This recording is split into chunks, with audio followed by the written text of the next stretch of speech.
My name is Camila. I am 31 years old. I live in San Diego, a big coastal city in the United States. I work as a florist in a small flower shop near the beach. My life is quiet. I open the shop every morning. I arrange flowers. I help customers. In the evening, I go home to my small apartment. I drink tea, read books, and sometimes walk near the sea. I have one close friend. Her name is Emma. She lives near me. We meet often and talk about life. I was not looking for love. After a few bad relationships, I told myself I would stay alone for a while. I didn't want more pain. I wanted peace. But sometimes love comes when you are not ready. That is what happened to me. His name was Robert. He came into my flower shop on a Monday afternoon. He wanted a bouquet for his office. He was polite and calm.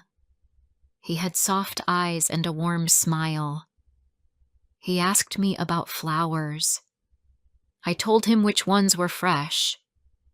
He listened to me. He didn't rush. Most people are in a hurry, but he was different. Before he left, he smiled and said, "Thank you, Camila. You made my day better." The next week, he came again. This time, he bought flowers for his daughter's school play. We talked again. He asked if I liked working with flowers. I told him I did. He asked if I grew up in San Diego. I said yes.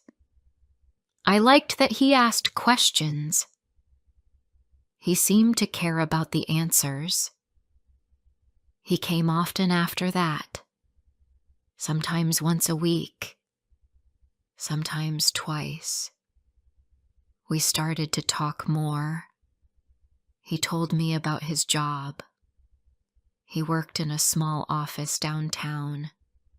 He said his life was busy and a bit lonely. I told him about my flower shop and my friend Emma. We laughed sometimes. Our talks felt easy.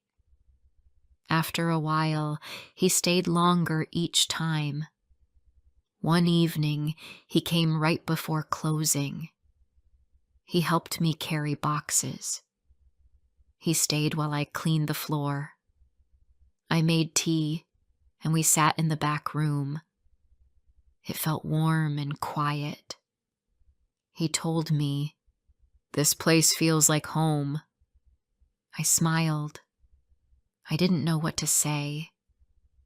But inside, I felt something, a small light in my chest. I started to wait for his visits. Robert was kind. He remembered my favorite flowers. He brought me coffee on cold mornings. He made jokes when I felt tired. He even helped me once when my car would not start. I felt safe with him. I began to care about him. Maybe I was falling for him. I didn't want to, but I was. After 2 months, he asked if I wanted to have dinner. I said yes. We met at a small restaurant near the beach. It was a nice evening. We talked for hours. I felt happy. I had not felt that way in a long time. At the end of the night, he walked me to my car. He held my hand for a moment. My heart felt warm. We started seeing each other more, sometimes after work, sometimes on weekends. We didn't tell anyone. It felt like a quiet secret. I didn't mind. I liked the time we spent together. It felt real and soft, like a dream I didn't want to end. But then one day, everything changed. It was a Saturday afternoon. I was helping Robert clean his car. His phone rang. He walked away to take the call. I didn't mean to look, but the screen lit up. It said, "Call from Laura. Wife." My heart dropped. I stood still. I felt cold all over. Wife? I did not know he was married. When he came back, I didn't say anything. I waited. I needed to hear the truth from him. That evening we sat on a bench near the sea. The sky was pink and the air was cool. I looked at him and asked, "Are you married?" He looked down. He didn't speak right away. Then he said, "Yes, I am." I felt like the world stopped. I could hear the waves, but everything else was quiet. My chest hurt. "I didn't want to lie," he said. "But I didn't know how to tell you. My marriage is not good. We live in the same house, but it's not love. I stay for my children. They are still young." I didn't know what to say. I stood up and walked away. My heart was beating fast. I felt like crying. That night I couldn't sleep. My mind was full of questions. Why didn't he tell me? Was any of it real? But I also remembered his smile, his kindness, his words. I was angry, but I missed him too. I was confused. The next morning he sent me a message. "I'm sorry. I miss you." I didn't reply. Emma came to visit me that day. I told her everything. She looked sad and held my hand. "You need to think about yourself," she said. "You need to ask if this is what you really want." For many days, I didn't see Robert, but I thought about him all the time. I cried alone. I looked at my phone. I waited. And after a week, he came to the shop again. "I still care about you," he said. "I know this is wrong, but I don't want to lose you." We talked. I told him I was hurt. I told him I felt like a fool. He didn't argue. He said, "I understand." And then I made a choice. I stayed. I know what you may think. You may think I made a mistake, that I should have walked away. Maybe you are right. But at that time, I wanted to believe him. I wanted to believe he would leave his wife one day. I told myself that maybe I could be more, not just the other woman, but the one he would choose in the end. We started seeing each other again, but it was all in secret.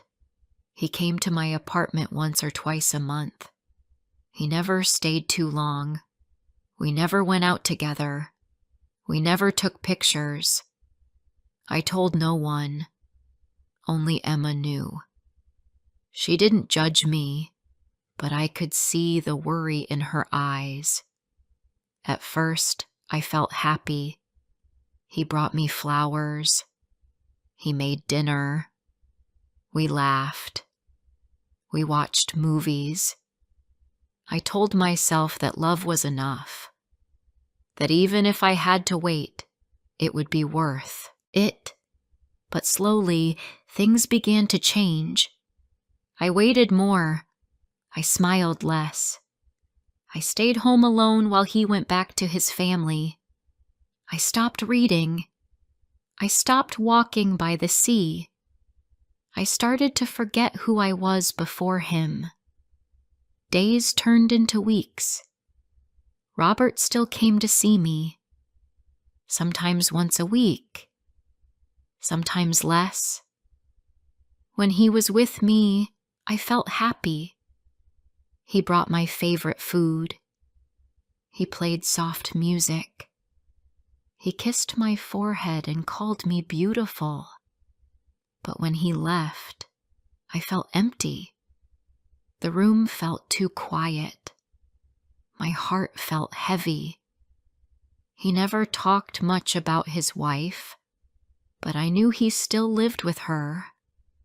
I knew he had 2 small children. Sometimes he showed me their photos. They looked happy. That made me feel strange. I wanted to be kind, but it also made me feel forgotten. I was not part of that world.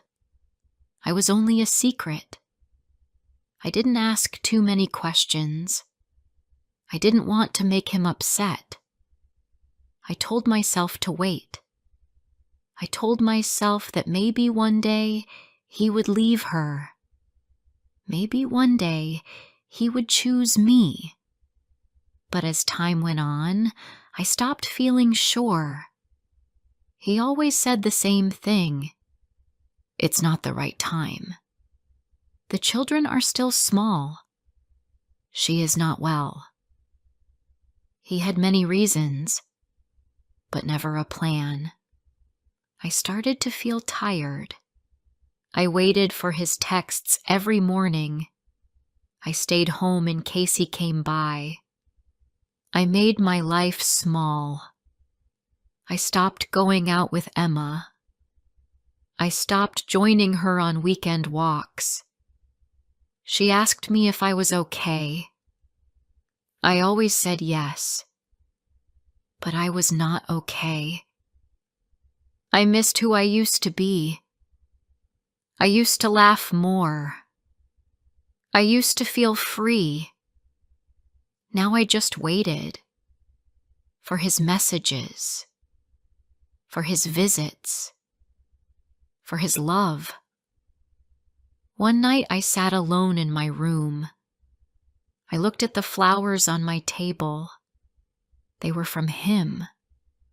I touched the petals. They were dry. I had not watered them. I had not cared for them, just like I had not cared for myself. I looked at my phone. No messages. I wanted to text him. I wanted to say, I miss you. But I didn't. Instead, I put on my coat and walked to the beach. It was cold. The wind touched my face. The sky was dark, but the moon was bright. I sat on a bench and listened to the waves. I thought about love. I thought about hope. I asked myself, is this real love? Or is it just a wish? That night I went home and cried. I cried into my pillow. I cried because I loved him. But I also cried because I felt lost. I was in love, but I felt lonely. I had someone, but he was never fully mine. The next morning, he sent a message. I miss you. Can I see you tonight? I said yes. I always said yes. He came to my apartment with a smile and a bottle of wine. He hugged me. He kissed me. He said, "You're all I think about." But I didn't smile like I used to. Do you ever think about us? I asked. He looked confused. What do you mean? I mean, what is this? What am I to you? He sat down. He didn't speak right away. Then he said, "You are important to me, Camila. You know that." "But am I just a secret?" I asked. He looked down. "It's not easy. I have children. They need me." I felt the tears in my eyes. I tried not to cry. "I know," I said, "but I need someone too. Someone who chooses me." He took my hand. "Please don't leave me," he said. "I love you." I looked at him. I wanted to believe him. I wanted those words to be true. Maybe they were, but love is not just words. Love is action. Love is truth. Love is light, not shadow. That night I didn't sleep. Again. In the morning I went to the flower shop early. I opened the door, turned on the lights, and sat behind the counter. I looked at the flowers around me. They were full of color, but I felt gray inside. Emma came to visit later that day. She brought coffee and a small cake. "You look tired," she said. "I am," I said. She sat with me in the back room. I told her everything. I told her how I felt. "I think I'm losing myself," I said. "I don't laugh. I don't smile. I don't feel like me." Emma looked at me kindly. "I'm your friend, Camila. I won't tell you what to do, but I want to ask you something. Do you feel loved? Do you feel safe? Do you feel seen?" I didn't answer. I just cried. "Love should not feel like this," she said. "Love should make you feel more alive, not less." I knew she was right, but I also knew it was hard. I had given so much of my heart to Robert. I didn't want to lose him, but I also didn't want to lose myself. That night, I didn't reply to his message. He sent another one. "Is everything okay?" I didn't answer. He called. I didn't pick up. For 3 days, I stayed quiet. I went to work. I walked by the sea. I drank tea. I tried to rest. On the 4th day, he came to the shop. He looked tired. His hair was messy. His eyes were sad. "Camila, please talk to me," he said. I looked at him. I wanted to run into his arms, but I stood still. "I need time," I said. "I need to think." "Think about what?" he asked. "About us. About me. About what I want." "Don't do this," he said. "We have something special." "I know," I said, "but I'm always waiting. I'm always second, and I don't want that anymore." He looked hurt. "I love you," he said. "I believe you," I said. "But that's not enough now." He reached for my hand, but I stepped back. "I need space," I said. "Please." He didn't fight. He didn't shout. He just looked at me for a long moment. Then he walked out of the shop. When the door closed, I sat on the floor and cried. I cried not because I was weak, but because I was strong enough to say what I needed. That night, I wrote in my notebook. I wrote about love. I wrote about pain. I wrote about hope. I didn't know what would happen next, but I knew one thing. I wanted my life back. After Robert left the shop, I sat alone for a long time. The lights were still on. The flowers looked soft and bright, but I felt tired. I had not felt peace in many months. That day, I decided to take a break. I told my boss I needed time off. She understood. I packed a small bag and took the train to visit my aunt, who lived in Santa Barbara. The train ride was quiet. I watched the sea outside the window. I saw the waves. I saw birds flying. For the first time in a long time, I felt calm. My aunt lived in a small house near the hills. She made tea, cooked soup, and asked no hard questions. She just sat with me. At night, I slept without dreams. During the day, I read books and walked in the sun. One afternoon, I sat on a bench near a garden. A young couple walked past me. They were holding hands. They were smiling. I felt a soft pain in my heart. I wanted love too, but I wanted the right kind of love. I didn't want to be hidden. I didn't want to be someone's second choice. When I came back to San Diego, I felt a little stronger. I cleaned my apartment.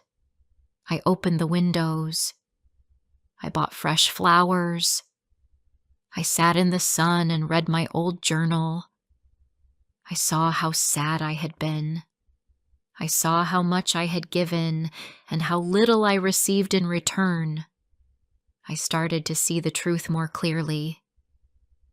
Robert still sent me messages. Sometimes he wrote, "I miss you." Other times, "Can we talk?" I didn't answer. I didn't block him, but I didn't reply either. I needed to be alone with my thoughts. I needed to find myself again. Emma was happy to see me. She hugged me tight. "You look better," she said.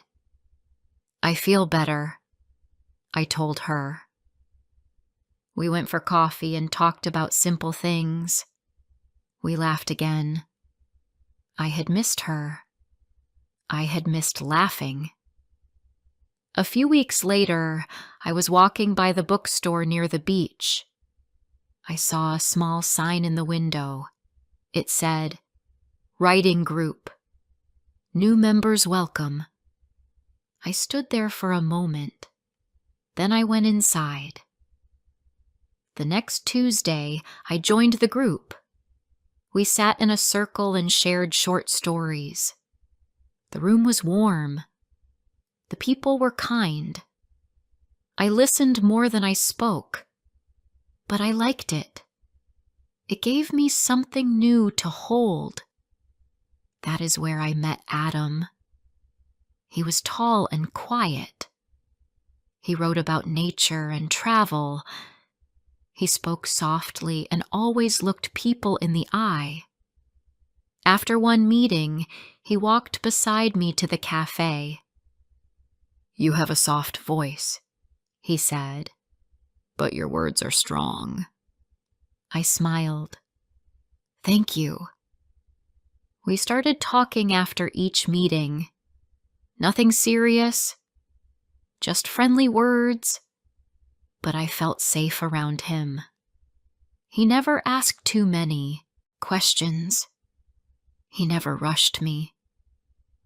One evening, we both stayed late after the group. We walked by the sea. The sky was dark and the stars were bright. I told him a little about my past. I was with someone who couldn't choose me, I said. It made me feel small. He didn't look shocked. He just nodded. I'm sorry, he said. No one should feel that way. That night, I went home and didn't cry. I didn't miss Robert. I didn't wait for a message. I just felt calm. Adam and I kept seeing each other. Slowly. No pressure. No secrets. We walked. We talked. He brought me tea when I felt sick. He helped me fix a broken chair. He made me laugh. He made me feel like myself. One Saturday, he came to the flower shop. He waited outside until I finished work. Then we walked to the park. Do you want to have dinner with me tonight? He asked. I said yes. That dinner was simple. We made pasta at my apartment. We talked about books. We played soft music. And when he left, he said, You're special, Camila. I'm happy I met you. His words stayed with me. They were not heavy. They were light and kind. Weeks turned into months. I saw Robert's name on my phone less and less. He stopped sending messages.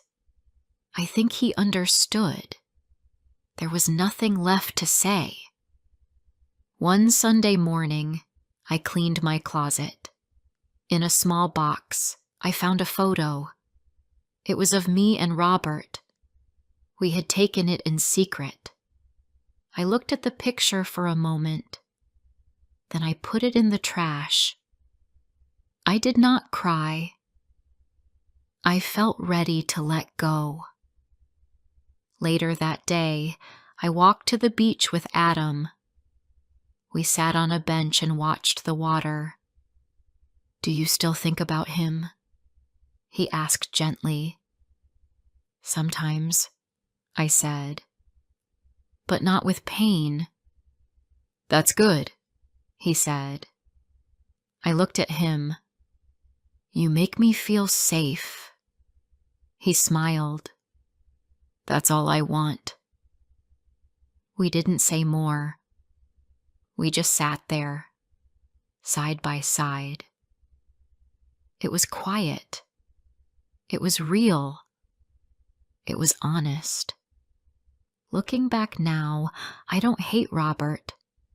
I think he was lost, just like I was. But I learned something important. I learned that love is not real when it's hidden. Love is not kind when it hurts. Love is not true if it only comes in the dark. Real love feels safe. It feels free. It lets you grow. Now, I wake up and feel calm. I go to work with peace in my heart. I meet Emma for coffee. I write in my journal. I spend time with Adam. I smile more. I laugh often. I'm not waiting anymore. I'm living. If someone asked me today, was it worth it? I would say yes. Because through all the pain, I found myself again. And that is the greatest love of all. We all go through hard times, but stories like this can help us feel seen. Thank you for watching, and come back for more real moments.